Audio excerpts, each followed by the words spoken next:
여호와의 말씀이 내게 임하여 이르시되 인자야 너는 바벨론 왕의 칼이 올 두 길을 한 땅에서 나오도록 그리되 곧 성으로 들어가는 길 어귀에다가 길이 나뉘는 지시표를 하여 칼이 암몬 족속의 라빠에 이르는 길과 유다의 견고한 성 예루살렘에 이르는 길을 그리라. 바벨론 왕이 갈렛길 곧 두 길 어귀에 서서 점을 추되 화살들을 흔들어 우상에게 묻고 희생 제물의 간을 살펴서 오른손에 예루살렘으로 갈 정죄를 얻었으므로 공성태를 설치하며 입을 벌리고 죽이며 소리를 높여 외치며 성문을 향하여 공성태를 설치하고 토성을 쌓고 사다리를 세우게 되었나니 전에 그들에게 맹약한 자들은 그것을 거짓 정죄로 여길 것이나 바벨론 왕은 그 죄악을 기억하고 그 무리를 잡으리라. 그러므로 주 여호와께서 이같이 말씀하셨느니라. 너희의 악이 기억을 되살리며 너희의 허물이 드러나며 너희 모든 행위의 죄가 나타났도다. 너희가 기억하는 바 되었은즉 그 손에 잡히리라. 너 극악하여 중상을 당할 이스라엘 왕아, 내 날이 이르렀나니 곧 죄악의 마지막 때이니라. 주 여호와께서 이같이 말씀하셨느니라. 관을 제거하며 왕관을 벗길지라. 그대로 두지 못하리니 낮은 자를 높이고 높은 자를 낮출 것이니라. 내가 엎드러뜨리려니와 이것도 다시 잊지 못하리라. 마땅히 얻을 자가 이르면 그에게 주리라. 인자야 너는 주 여호와께서 암몬 족속과 그의 능욕에 대하여 이같이 말씀하셨다고 예언하라. 너는 이르기를 칼이 뽑히도다. 죽이며 멸절하며 번개같이 되기 위하여 빛났도다. 내게 대하여 허무한 것을 보며 내게 대하여 거짓 복수를 하는 자가 너를 중상당한 악인의 목 위에 두리니 이는 그의 날 곧 죄악의 마지막 때가 이름이로다. 그러나 칼을 그 칼집에 꽂을지어다. 내가 지음을 받은 곳에서 내가 출생한 땅에서 내가 너를 심판하리로다. 내가 내 분노를 내게 쏟으며 내 진노의 불을 내게 내뿜고 너를 짐승 같은 자 곧 멸하기에 익숙한 자의 손에 넘기리로다. 내가 불의 석과 같이 될 것이며 내 피가 나라 가운데 있을 것이며 내가 다시 기억되지 못할 것이니 나 여호와가 말하였음이라 하라. 아멘. 하나님이 어떤 일을 하기로 결심하시면 어떤 일이 일어날까요? 첫째로 그 일은 반드시 이루어집니다. 하나님은 결심한 일을 이룰 수 있는 의지와 능력을 모두 가지고 계시기 때문입니다. 그래서 하나님이 결심하신 일은 반드시 이루어질 수밖에 없습니다. 둘째로 누구도 하나님의 결심을 바꿀 수 없습니다. 몇몇 예외적인 경우를 제외하면 성경에 나오는 하나님의 결심은 절대로 바뀌지 않았습니다.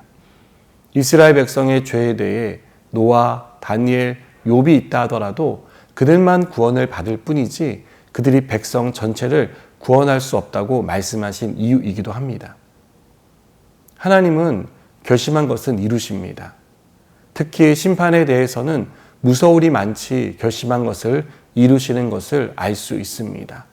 대표적인 예가 소돔과 고모라의 멸망입니다. 하나님은 이스라엘이 지은 죄에 대해 심판하기로 작정하셨습니다. 하나님이 여러 선지자들을 통해 죄에서 돌이킬 것을 말씀하셨지만 듣지 않았기 때문입니다. 오히려 더한 죄를 지으며 하나님의 말씀을 우습게 생각했습니다. 하나님이 이스라엘을 멸망시키기로 결심한 것은 계속되는 에스겔의 예언을 통해 드러납니다. 18절은 여호와의 말씀이 내가 임하였다고 말하며 에스겔의 예언이 하나님이 주신 말씀이라는 것을 알 수 있습니다. 하나님은 에스겔을 통해 유다를 멸망시키기 위해 바벨론 군대의 진행 경로를 약도 형식으로 그리라고 명령합니다. 바벨론 군대가 정죄를 통해 진행 방향을 결정하겠지만 그 길을 갈 수 있도록 허락하신 분은 하나님이라는 것을 보여주기 위한 것입니다. 잠언 기자도 16장 33절에서 제비는 사람이 뽑으나 모든 일을 작정하기는 여호와께 있다고 말합니다.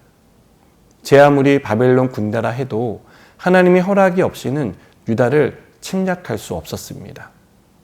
그렇다면 하나님은 왜 바벨론 군대의 침략을 허락하신 것일까요? 24절은 너희의 악이 기억을 되살리며 너희의 허물이 드러나며 너희 모든 행위의 죄가 나타났다라고 말합니다. 하나님이 바빌론 군대의 침략을 허락하신 것은 이스라엘이 지은 죄 때문입니다. 그들이 저지른 죄를 깨닫게 하시기 위해 이 일을 허락하신 것입니다. 하나님의 심판은 이스라엘과 인접한 암몬 족속에게도 임했습니다.